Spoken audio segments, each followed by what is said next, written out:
കടലെന്ന് പറയുന്നത് എന്തൊരു അത്ഭുതമല്ലേ. എത്ര വലിയ സങ്കടം ഉണ്ടെങ്കിലും കുറച്ച് നേരം കടൽ തീരത്തൊന്ന് പോയിരുന്നാൽ നമ്മുടെ സങ്കടങ്ങളൊക്കെ മറക്കാൻ വേണ്ടിയിട്ട് ഒന്ന് എൻജോയ് ചെയ്യാൻ വേണ്ടിയിട്ട് ഞങ്ങൾ കുട്ടികളെ മക്കളെയൊക്കെ പേർക്ക് ഒന്ന് കടൽ കാണാൻ പോയി. അപ്പോൾ ഞങ്ങൾ പോയത് കൂട്ടായി ബീച്ചിലോട്ടാണ് കേട്ടോ. ഞങ്ങൾ ചെന്നതൊരു 3 മണി ആ ഒരു ടൈമിലാണ് കേട്ടോ. സൂര്യൻ ഉദിച്ച് മണ്ടര നിൽക്കുന്ന ടൈമാണ്. ഭയങ്കര വെയിലായിരുന്നു കേട്ടോ.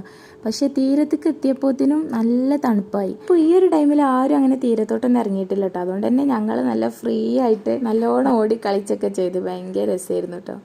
എൻ്റെ മോനാണെങ്കിൽ ആദ്യമൊക്കെ ഭയങ്കര പേടിയായിരുന്നു കേട്ടോ. വെള്ളം കാലുമ തട്ടുമ്പോഴൊക്കെ ഇപ്പോൾ ഒരു പേടിയില്ലാതായി. അതുകൊണ്ട് തന്നെ ഞാൻ ശരിക്കും പെട്ടു.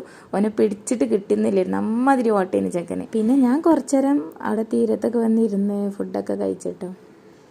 അങ്ങനെ പിന്നെ ഞങ്ങൾ കടൽപ്പാലത്തോട്ടൊക്കെ പോയി മീൻ പിടിക്കണ ആ ഒരു സൈഡിലോട്ടൊക്കെ അങ്ങനെ പോവാണ് കേട്ടോ. അപ്പോൾ ഇതിന് വൈകുന്നേരം ആയിക്കണോ, സൂര്യനൊക്കെ ഇതാ അസ്തമിക്കാനുള്ള ആ ഒരു ടൈമിലാണ്. പിന്നെ ഞങ്ങൾ ഐസ്ക്രീമും കടല അങ്ങനത്തെ കുറേ സംഭവങ്ങളൊക്കെ കഴിച്ച് പോകാൻ